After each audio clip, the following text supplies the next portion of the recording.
예. 정말 오랜만에 언론 인터뷰 하시는 것 같습니다. 네. 예, 그렇습니다. 이 감회가 남다를 수밖에 없을 것 같은데, 예. 세월호 올라오는 거 보시면서 어떤 생각하셨어요? 좀, 들 거 좀 진작 들고 그랬으면 좋은데, 하여튼 뭐, 거기 안 놔두고 올려때리는 게 중요한 거죠. 뭐, 반가운 일이죠, 일단은. 예. 자, 그러면 기술적인 부분을 제가 좀 여쭤보겠습니다. 예. 평생 구조 군안 작업을 하셨기 때문에 기술적인 부분도 전문가시니까 이거부터 여쭤볼게요. 세월호 인양에 거의 만 3년이 걸렸습니다. 이렇게 3년씩이나 걸릴 일이 맞습니까, 이게? 잘못돼도 크게 잘못됐죠. 이제 초기에 배를 건지는 거는 일단 기본적인 방법이 있어요. 그냥 줄 놓고 들는 게 배 건지는 거예요. 예. 근데 이제 그런 간단한 방법을 놔두고 어떤 무슨 방법이네 무슨 공법이네 뭐 어렵게 얘기해서 결국 뭐 제가 생각하기에는 좀 우리가 좀 속은 것 같은 느낌이 많이 나죠. 속았다.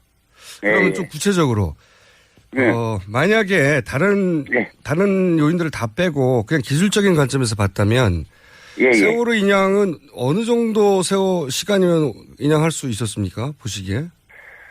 보통 뭐 6개월? 6개월이요? 6개월 정도. 예. 6개월이면은 실제로 작업할 수 있는 거는 한 3개월 봐요. 이제 날씨가 다 이제 기다려야 되니까. 네. 예, 협조하고 그래서 이제 뭐 소조기 대조기 뭐 굴비 그러는데 그냥 물 흐름이 적을 때 한 달에 적어도 열흘은 일할 수 있거든요. 한 달에 열흘은 일할 수 있다. 풀리 작업으로. 그다음에 이제 이건 특수한 일이니까 이 인원을 갖다가 뭐 3배, 4배 해갖고 동시다발적으로 일을 하면 네. 그거는 뭐 6개월이면은 뭐 떡을 칠 일이었죠, 사실은. 예. 그러니까 사고 있었던 해 사실은 올릴 수 있었네요. 그렇게 따지면. 그렇죠. 그때도 이제 문제가 됐던 게 인양이 먼저냐, 이제 수습이 먼저냐, 뭐 네네. 이런 문제로 많이 대립이 돼서 결국은 인양 문제가 나중에 나왔던 걸로 알고 있습니다. 예. 그러면 그런 문제, 이제 유가족들도 처음에는 인양을 나중에 하자고 했었으니까요. 그렇게 한 6개월 정도 지났다 하더라도 그 이후에 인양을 결정한 다음에 6개월이면 대략 1년 후에는 충분히 인양을 하고도 남았다 이렇게 보시는 거군요. 그렇죠. 예, 충분하죠, 그거는. 예. 그렇군요. 2년이나 허송 세월을 했다고 보시는 거고 그래서 속았다라고 표현하신 것 같은데. 그렇죠. 예. 그러면 정부가 택한 인양 방식은 적절한가? 이 문제에 대해서는 어떤 의견이십니까? 그것도 이제 뭐 할 말이 좀 있는데요. 예, 본인 경험을 들어서 좀 구체적으로 얘기해 주세요. 네. 예, 처음에 이제 드는 배를 드는 방식은 네. 배가 이제 뭐 엎어져 있거나 누워 있거나 바로 앉아 있거나 네. 물 속에서 해저면에서 바로 세운 다음에 올리는 게 이제 정상적입니다. 바로 세운 다음에. 예. 그 다음에 이제 이 배는 그 전에 바사호나 알려진 옛날 고유물선들. 예. 신체가 약한 경우는 밑에 그런 받침대를 넣어서 드는 경우가 기본이고. 그렇게 들어야 되고. 이거는 철제 강선이에요. 네네. 강선이기 때문에 충분히 와야를 갖다가, 밑에 삽입을 하는데도 문제가 없고, 들어서 굴리는 데도 문제가 없고 가령 문제가 된다면은 이제 선체 부분의 강도 때문에 그러는데 그럴 때는 줄을 그만큼 더 넣어주면 중력이 분산되기 때문에 선체에 아무 하자가 없고 이제 보통 그렇게 건집니다. 예. 초기 상하이 셀비지가 말씀하신 대로 배 밑에 쇠 봉을 넣어서 들어 올리려고 했는데 이 방식은 배가 부서질까봐 오래된 고선 올릴 때 쓰는 방식이고 지금은 그렇죠. 튼튼한 배기 때문에 그렇죠. 그런 방식을 채택할 필요가 없었다고 보시는 거는군요. 그렇죠. 불필요한 일을 한 거고 오히려 어떤 특수 공법인의 선체 보존을 위해서 했다 그러는데 그래서 사실 이 배가 보존이 됐습니까? 지금 올라오는데. 구멍만 뚫렸지만요. 마스트고 뭐고 다 자르고 램프 자르고 이런 식으로 해서 올렸죠. 그러면 시기는 6개월이면 충분했다고 보시면 그러면 이런 공법, 이런 방식으로 최초 채택되면서 비용이 한 1,000억 정도 들어갔다고 하는데 비용 측면에서는 어떻게 보십니까? 비용도 뭐 아무리 많이 해도 한 250억이면은 뭐 충분히 배를 건졌다고 봅니다, 저는. 아, 그래요? 예. 그 금액의 산정은 본인이 인양해 봤던 경험에 비추어서 이 정도면 가능하다고 보시는 거예요? 그렇죠. 그것도 어떻게 보면 좀 충분히 봐서 그런 겁니다. 아, 이게 네. 실비가 아니라 실제 이 정도로, 이 정도면 가능했을 거라 보시는 거군요. 예, 가능했죠. 비용이, 그러면 대표님 보시기에는 굉장히 부풀려진 건데, 예. 비용이 이렇게까지 부풀려졌다고 보신 이유는 뭡니까? 어디서 비용이 들어갔을까요, 그럼? 그거는 뭐 특수한 공법에 뭐 이렇게 해서 이제 어떤 견적을 넣을 때 가지를 많이 그러니까 이유를 많이 낸 거죠. 여러 가지 들어갈 거를. 뭐 예를 들어서 부력제를 사용한다. 예.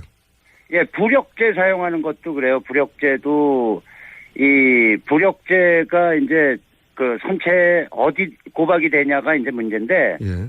그 부력제 하나가 예를 들어서 7,000톤에 해당되는 부력제가 있다고 쳐요. 예. 그러면은 그게 연결되는 부분은 한 군데로 해서는 안 된다고요. 어차피 배를 드는 거는 중력을 분산시켜야 되기 때문에 그 무게를 중량을 분산시켜야 되기 때문에 부력제를 그러니까는 산재에서 여러 군데에다 해갖고 하려고 이제 아마 구멍을 그렇게 많이 뚫은 것 같아요. 부력제를 붙이려고. 예. 근데 이제 그거는 깊이 안 내려가고 수심 5m 되는 측면에다가 구멍을 뚫어서 거기다 붙이는 방식인데 그렇게 해서 성공을 했다고 그러니까 부력이 충분히 그 선체를 움직일 만한 부력에 도달했다고 그래도 그다음에는 선체가 견디질 못해요. 아하. 이 배는 설계된 게 다니게끔 설계가 됐지 그렇게 한쪽에다가 뭐를 부착해서 잡아 뜯는 경우가 되거든.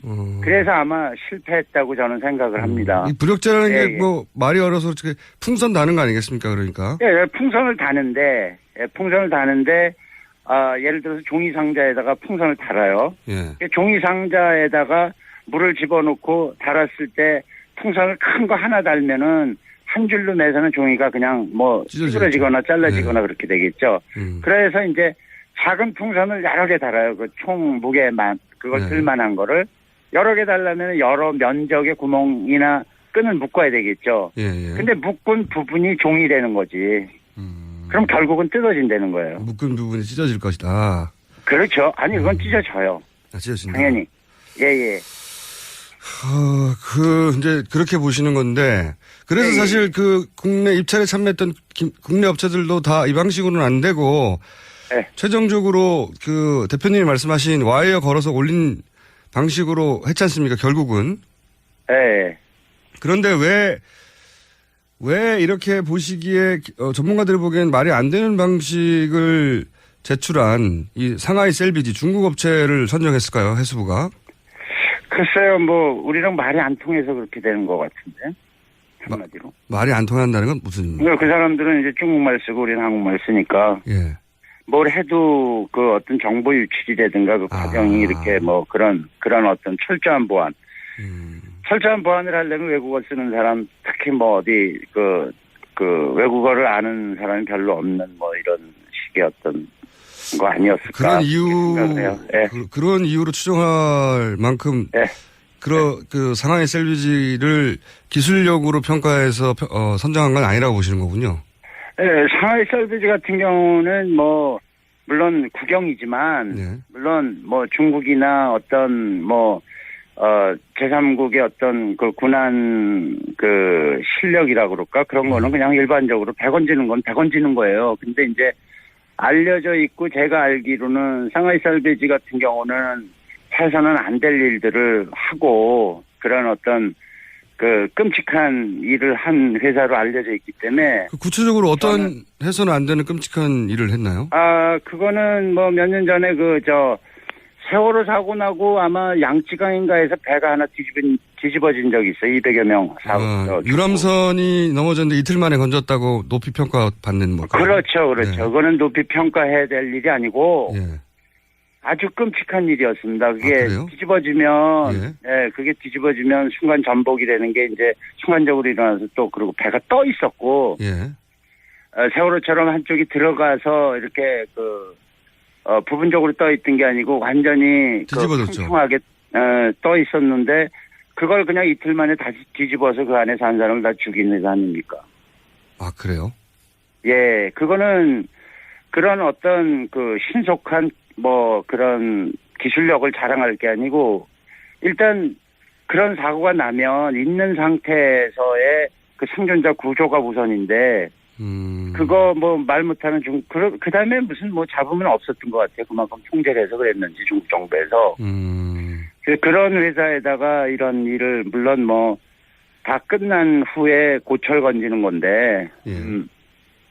그렇게 맡긴 거는 조금 그렇더라고요. 예, 예. 그러니까 양쯔강 사고가 나고 유람선이 이틀 만에 이제 인양됐다고 높이 평가받는 부분들이 있는데 전문가 보기에는 그게 아니라 정반대로 200명이 완전히 뒤집어졌기 때문에 그 안에 생존 가능성이 있었는데 그걸 무시하고 건졌기 때문에 이런 그렇죠. 업체는 비도덕적이다. 그렇죠. 그거는 있어서는 안 될 일을 그렇게 했고, 예. 아하. 그건 처음 듣는 얘기인데 그렇게 볼 수 있는 거군요. 그렇죠. 당연하죠. 우리나라 언론에서도 역시 대국이야 이런 식의 어떤 칭찬을 하는데, 예. 예, 그거는 뭘 모르고 하는 소리군요. 전혀 아니죠. 예. 그러면 왜 그러냐? 예. 중국에서 그러면 중국 유가족들 물론 결과적으로 유가족됐지만 중국의 당시 사고 가족들이 반대하지 않았을까요? 혹시 아십니까? 그거에 대해서도 전혀 아는 바가 없어요. 알려진 바도 없고. 그냥 어떤 그 결과에 대해서만 그렇게 금방 그렇게 조치를 해서 그 대국의 면모를 이런 식으로 그냥 거기서도 그냥 그렇게 한 것 같아요. 지난번 무서운 나라니까. 예.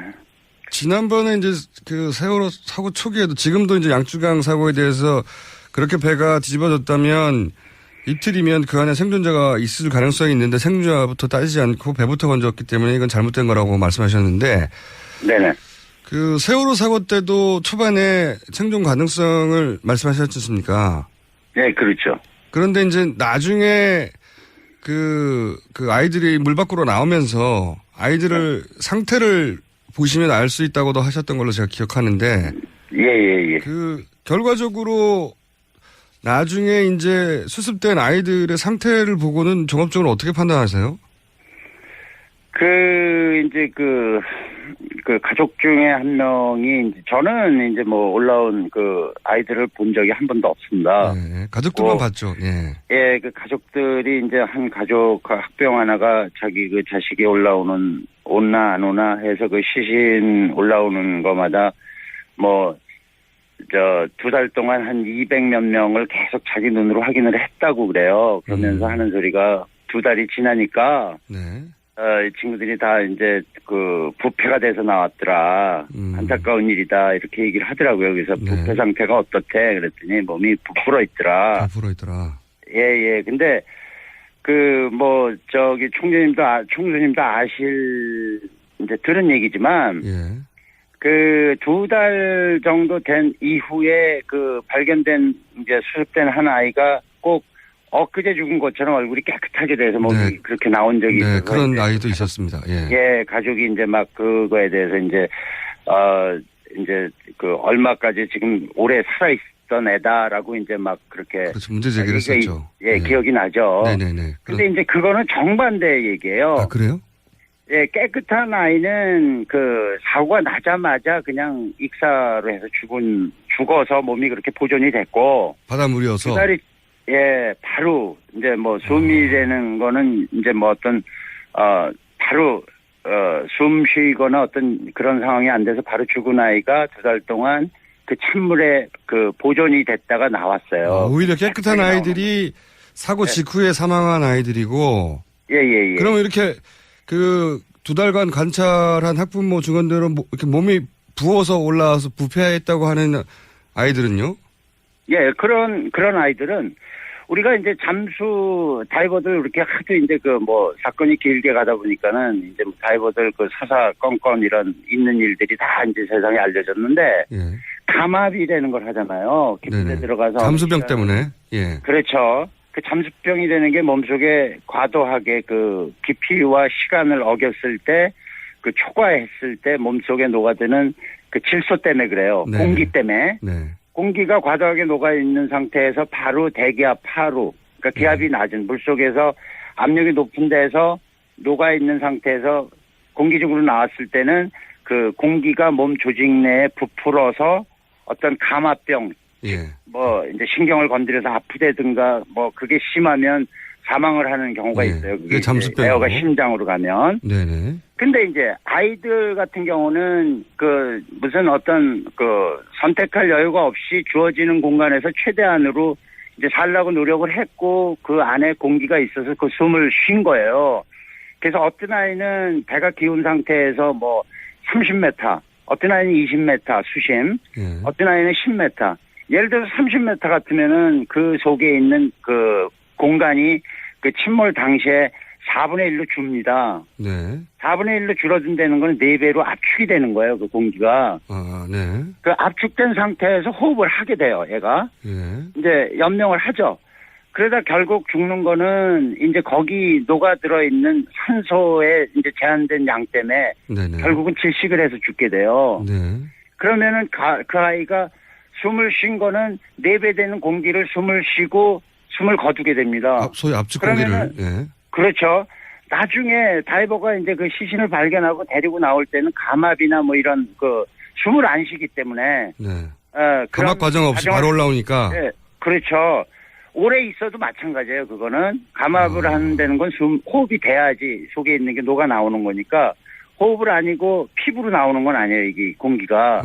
그러니까 그걸 데리고 나와서 위에다 올려놓는 순간 6분에서 뭐 한 12분 어떤 아이는 뭐 한 6시간 그 몸 그 상태에 따라서 몸이 부푸는 거예요. 그걸 보고선 애가 부패했다고 그러는 거예요. 2달의 어떤 그 조건이 부패될 조건이 거기선 하나도 안 주어져요. 그거를 증명한 게 몸이 깨끗하게 나온 아이고 그다음에 나 살아있었어 엄마 아빠 하고 그 상황을 증명한 아이가 몸이 부풀어서 나온 아이고 그런 아이들이 200명이 된대 200여 명이. 그러니 그게 큰 범죄가 아니고 뭐냐고. 그러니까 정반대로 일반적으로는 생각하는데. 그렇죠. 몸이 깨끗한 아이는 오히려 그 차가운 바다에서 보존된 것이고 즉사한 이후에. 그렇죠. 즉사한 거죠. 즉사. 몸이 부푼 아이들은 오히려 압축 공기를 마시고 그 압축 공기를 호흡했기 때문에 올라오면서 그렇죠. 그게 부풀어서 부패한 것처럼 보이는 것이지 2달간 그렇죠. 바닷속에서 부패할 수 없다 이런 얘기군요. 그렇죠. 그 수원에서는 그 수심에서는 그렇게 그런 일이 전혀 일어날 수가 없어요. 물 속에서 사람들을 그 익사자들을 군환해 본 적이 없는 사람들이 이렇게 착각하는 거군요. 그렇죠. 예. 그렇죠. 말씀 듣고 보니까 더 안타까운데. 짜증나는 거죠.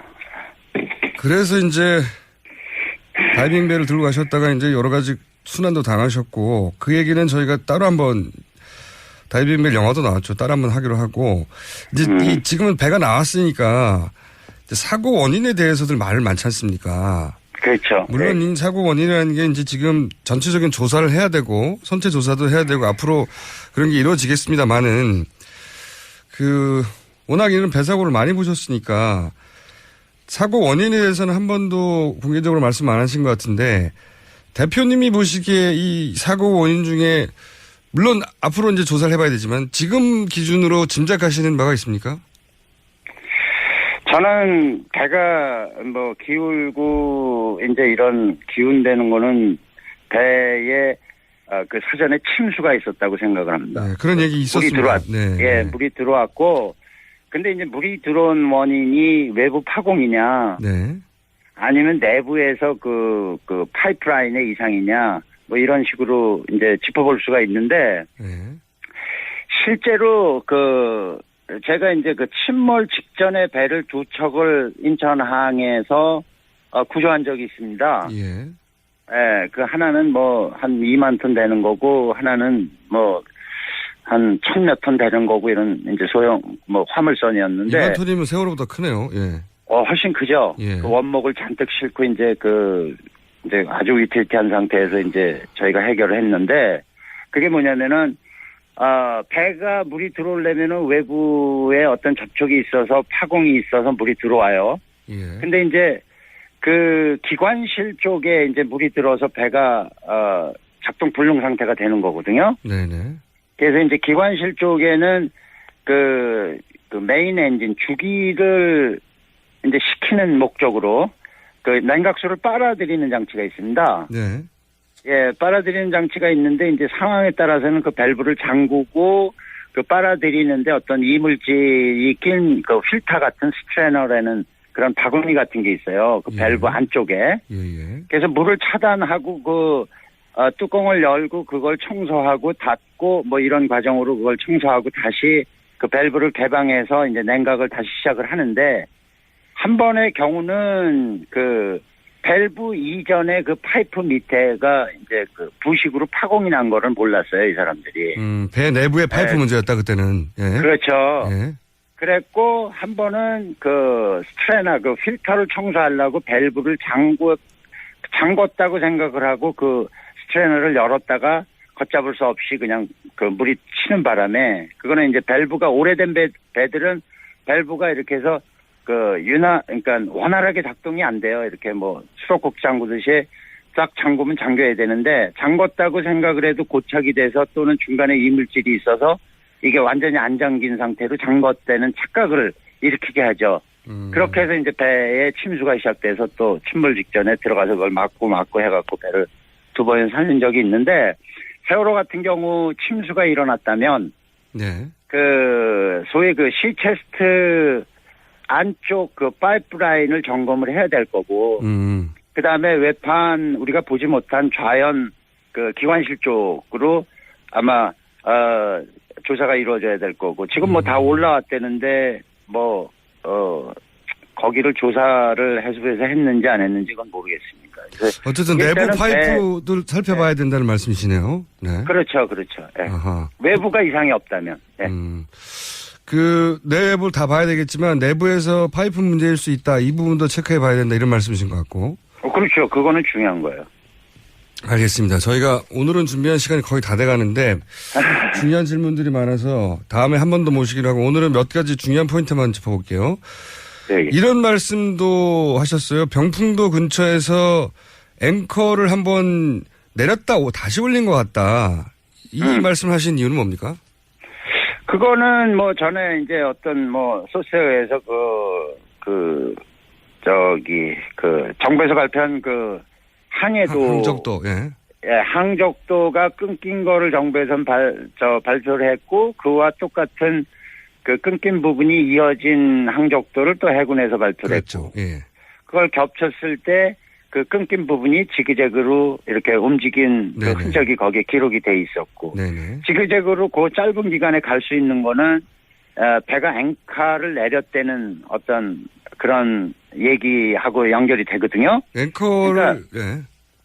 앵카를 내리는 이유는 배가 정박 그러니까 묘박을 하기 위해서 어느 지점에서 떠 있기 위해서 내리는 거고 두 번째는 비상시에 배가 조정이 안 될 때 항해 중에 메인 엔진이 고장이 완전히 나거나 속도는 붙어 있는데 그럴 때는 사실 뭐가 출현을 하면 그걸 들이받아야 되기 때문에 일단은 배에서는 배를 갖다가 슬로우 다운 감속시키기 위해서 감속을 하려고 노력을 하는데 그 조치 중에 하나가 드롭 앵커예요. 앵커를 예를 들어서 두세 샤클이면은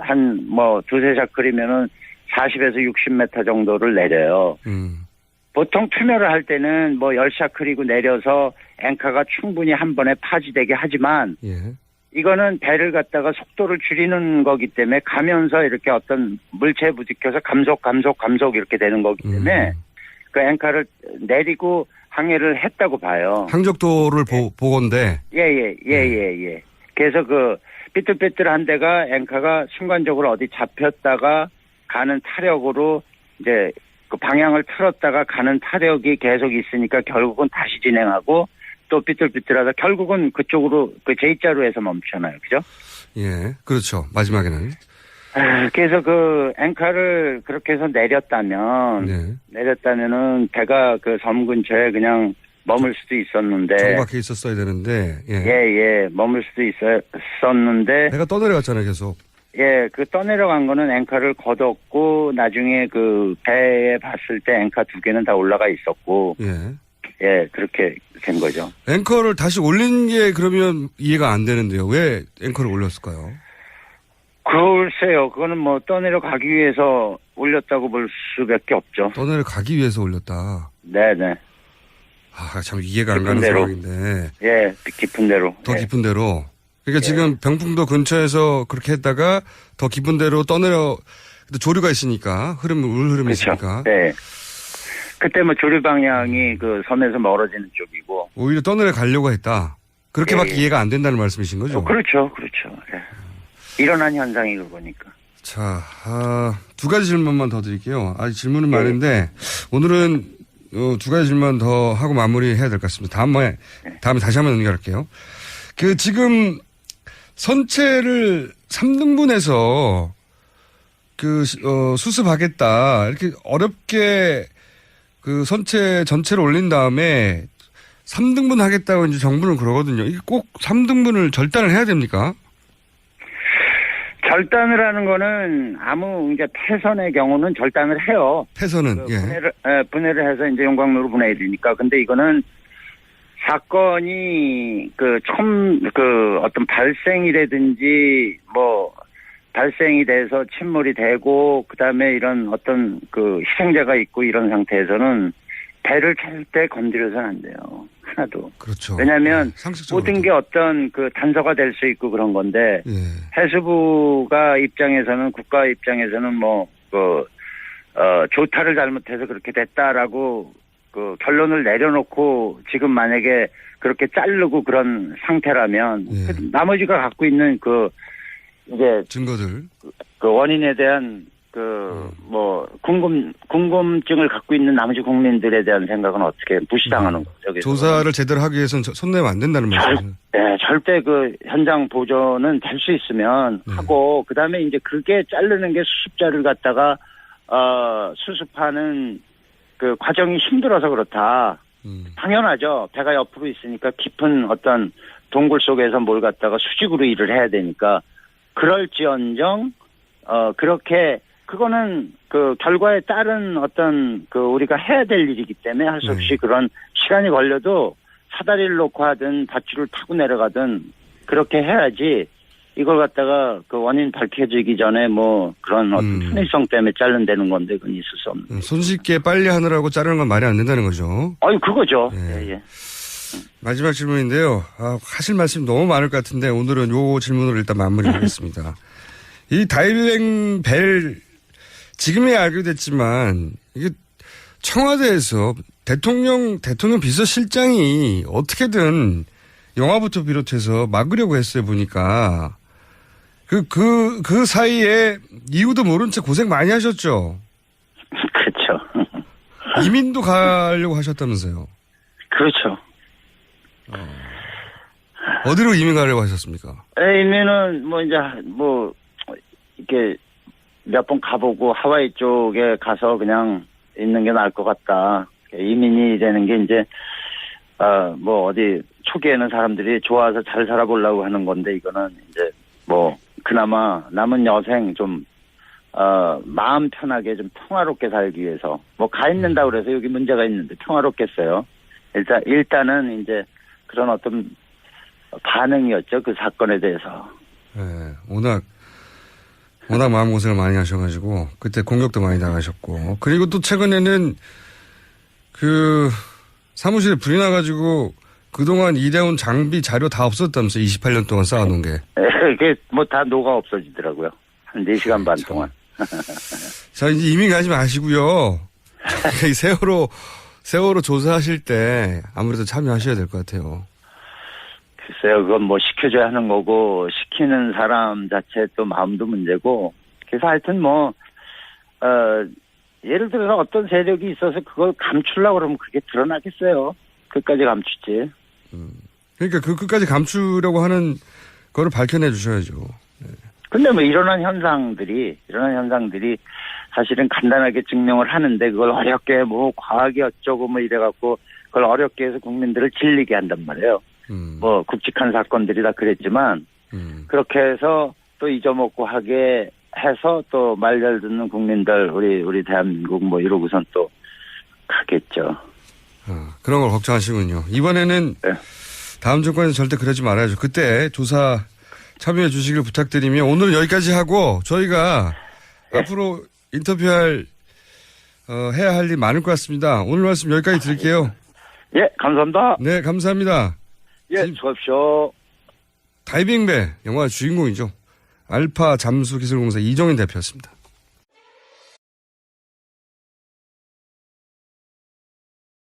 네. 최종적으로 그 대표님이 말씀하신 와이어 걸어서 올린 방식으로 했지 않습니까? 결국은. 네.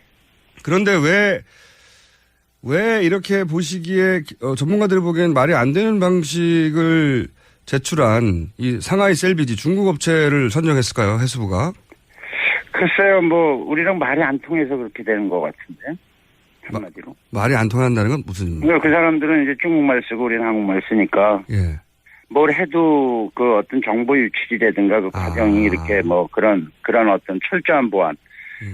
철저한 보안을 하려면 외국어 쓰는 사람, 특히 뭐 어디 그 외국어를 아는 사람이 별로 없는 뭐 이런 식의 어떤 거 아니었을까. 그런 이유, 네. 그런 이유로 추정할 만큼 네. 그 상하이 셀비지를 기술력으로 평가해서 선정한 건 아니라고 보시는 거군요.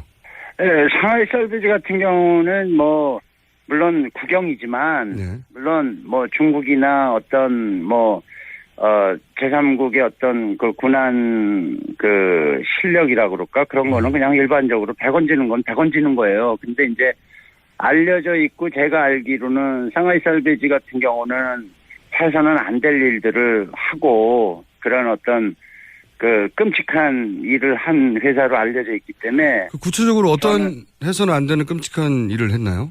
그거는 뭐 몇 년 전에 세월호 사고 나고 아마 양쯔강인가에서 배가 하나 뒤집어진 적이 있어요. 200여 명 유람선이 넘어졌는데 이틀 만에 건졌다고 높이 평가받는 뭐. 그렇죠. 네. 그거는 높이 평가해야 될 일이 아니고. 예. 아주 끔찍한 일이었습니다. 그게 그래요? 뒤집어지면, 그게 뒤집어지면 순간 전복이라는 게 이제 순간적으로 일어나서 또 그리고 배가 떠 있었고, 세월호처럼 한쪽이 들어가서 이렇게 부분적으로 떠 있던 게 아니고 완전히 팽팽하게 떠 있었는데 그걸 그냥 이틀 만에 다시 뒤집어서 그 안에서 한 사람을 다 죽인 회사 아닙니까? 아, 그래요? 예, 그거는 그런 어떤 신속한 뭐 그런 기술력을 자랑할 게 아니고 일단 그런 사고가 나면 있는 상태에서의 그 생존자 구조가 우선인데 그거 뭐 말 못하는 그다음에 무슨 뭐 잡으면 없었던 것 같아요. 그만큼 통제를 해서 그랬는지 중국 정부에서 그런 회사에다가 이런 일을 물론 뭐 다 끝난 후에 고철 건지는 건데 겁니다. 이게 실비가 아니라 실제 이 정도로 이 정도면 가능했을 거라 보시는 거군요. 예, 가능했죠. 비용이 그러면 대표님 보시기에는 굉장히 부풀려진 건데, 비용이 이렇게까지 부풀려졌다고 보신 이유는 뭡니까? 어디서 비용이 들어갔을까요, 그럼? 그거는 뭐 특수한 공법에 뭐 이렇게 해서 이제 어떤 견적을 넣을 때 가지를 많이 이제 그러니까 이유를 많이 낸 거죠. 여러 가지 들어갈 거를. 뭐 예를 들어서 부력제를 사용한다. 예, 부력제 사용하는 것도 그래요. 부력제도 부력제가 이제 선체에 어디 고박이 되냐가 이제 문제인데 그 부력제 하나가 예를 들어서 7,000톤에 해당되는 부력제가 있다고 쳐요. 그러면은 그게 연결되는 부분은 한 군데로 해서는 안 된다고요. 어차피 배를 드는 거는 중력을 분산시켜야 되기 때문에 그 무게를 중량을 분산시켜야 되기 때문에 부력제를 그러니까는 산재에서 여러 군데에다 해갖고 하려고 이제 아마 구멍을 그렇게 많이 뚫은 것 같아요. 부력제를 붙이려고. 근데 이제 그거는 깊이 안 내려가고 예. 수심 한 5m 되는 그 측면에다가 구멍을 뚫어서 거기다 붙이는 방식인데 예. 그렇게 해서 성공을 했다고 그러니까 부력이 충분히 그 선체를 움직일 만한 그 부력에 도달했다고 그래도 그다음에는 선체가 견디질 못해요. 아하. 이 배는 설계된 게 다니게끔 설계가 됐지 그렇게 한쪽에다가 뭐를 부착해서 잡아 뜯는 경우가 되거든. 그래서 아마 실패했다고 저는 생각을 합니다. 이 부력제라는 예, 게 뭐 말이 어려서 어떻게 풍선 다는 거 아니겠습니까? 그러니까. 예, 풍선을 다는데 예를 들어서 종이 상자에다가 풍선을 달아요. 예. 종이 상자에다가 물을 집어넣고 달았을 때 풍선을 큰 거 하나 달면은 한 줄로 매서는 종이가 그냥 뭐 찌그러지거나 잘라지거나 네. 그렇게 되겠죠. 그래서 이제 작은 풍선을 여러 개 달아요. 그 총 무게만 그걸 네. 들만한 거를 여러 개 달려면 여러 면적의 구멍이나 끈을 묶어야 되겠죠. 예, 예. 근데 묶은 부분이 종이 되는 거지. 그럼 결국은 뜯어진다는 거예요. 묶은 부분이 찢어질 것이다. 그렇죠. 아니 그건 찢어져요. 아, 찢어진다. 당연히. 예. 이제 그렇게 보시는 건데, 그래서 네. 사실 그 국내 입찰에 참여했던 국내 업체들도 다 이 방식으로는 안 되고, 예. 정말 오랜만에 언론 인터뷰 하시는 것 같습니다. 네. 예, 그렇습니다. 이 감회가 남다를 수밖에 없을 것 같은데, 예. 세월호 올라오는 거 보시면서 어떤 생각하셨어요? 좀, 들 거 좀 진작 들고 그랬으면 좋은데, 하여튼 뭐, 거기 안 놔두고 올려때리는 게 중요한 거죠. 뭐, 반가운 일이죠, 일단은. 예. 자, 그러면 기술적인 부분을 제가 좀 여쭤보겠습니다. 예. 평생 그 구조군안 작업을 하셨기 때문에 기술적인 부분도 전문가시니까 이거부터 여쭤볼게요. 세월호 인양에 거의 만 3년이 걸렸습니다. 이렇게 3년씩이나 걸릴 일이 맞습니까, 이게? 잘못돼도 크게 잘못됐죠. 이제 초기에 배를 건지는 거는, 일단 기본적인 방법이 있어요. 그냥 줄 놓고 들는 게 배 건지는 거예요. 예. 근데 이제 그런 간단한 방법을 놔두고 어떤 무슨 방법이네 무슨 공법이네 뭐 어렵게 얘기해서 결국 뭐 제가 생각하기에는 좀 우리가 좀 속은 것 같은 느낌이 많이 나죠. 속았다. 그러면 좀 구체적으로 네. 만약에 다른 요인들을 다 빼고 그냥 기술적인 관점에서 봤다면 세월호 인양은 어느 정도 시간이면 인양할 수 있었습니까? 보시기에? 보통 뭐 6개월? 6개월이요? 6개월 정도. 예. 6개월이면은 실제로 작업할 수 있는 거는 한 3개월 봐요. 이제 날씨가 다 이제 기다려야 되니까. 네. 예, 협조하고 그래서 이제 뭐 소조기 대조기 뭐 굴비 그러는데 그냥 물 흐름이 적을 때 한 달에 적어도 열흘은 일할 수 있거든요. 한 달에 열흘은 일할 수 있다. 풀리 작업으로. 그다음에 이제 이건 특수한 일이니까 이 인원을 갖다가 뭐 3배, 4배 해갖고 동시다발적으로 일을 하면 네. 그거는 뭐 6개월이면은 뭐 떡을 칠 일이었죠, 사실은. 예. 그러니까 사고 있었던 해 사실은 올릴 수 있었네요. 그렇게 따지면. 그렇죠. 그때도 이제 문제가 됐던 게 인양이 먼저냐, 이제 수습이 먼저냐, 뭐 네네. 이런 문제로 많이 대립이 돼서 결국은 인양 문제가 나중에 나왔던 걸로 알고 있습니다. 예. 그러면 그런 문제, 이제 유가족들도 처음에는 인양을 나중에 하자고 했었으니까요. 그렇게 한 6개월 정도 지났다 하더라도 그 이후에 인양을 결정한 다음에 6개월이면 대략 1년 후에는 충분히 인양을 하고도 남았다 이렇게 보시는 거군요. 그렇죠. 예, 충분하죠, 그거는. 예. 그렇군요. 2년이나 허송 세월을 했다고 보시는 거고 그래서 속았다라고 표현하신 것 같은데. 그렇죠. 예. 그러면 정부가 택한 인양 방식은 적절한가? 이 문제에 대해서는 어떤 의견이십니까? 그것도 이제 뭐 할 말이 좀 있는데요. 예, 본인 경험을 들어서 좀 구체적으로 얘기해 주세요. 네. 예, 처음에 이제 드는 배를 드는 방식은 네. 배가 이제 뭐 엎어져 있거나 누워 있거나 바로 앉아 있거나 네. 물 속에서 해저면에서 바로 세운 다음에 올리는 게 이제 정상적입니다. 바로 세운 다음에. 네. 예. 그 다음에 이제 이 배는 그 전에 뭐, 그 바사호나 뭐, 알려진 옛날 그 고유물선들, 예. 신체가 약한 경우는 밑에 그런 받침대를 넣어서 드는 경우가 기본이고, 예. 그렇게 들어야 되고, 이거는 철제 강선이에요. 네네. 강선이기 때문에 충분히 그 와야를 갖다가, 밑에 삽입을 하는데도 문제가 없고, 들어서 굴리는데도 문제가 없고, 가령 문제가 된다면은 이제 그 선체 부분의 강도 때문에 그러는데, 그럴 때는 줄을 그만큼 더 넣어주면, 그 중력이 분산되기 때문에 선체에 아무 하자가 없고, 이제 보통 그렇게 건집니다. 예. 그 초기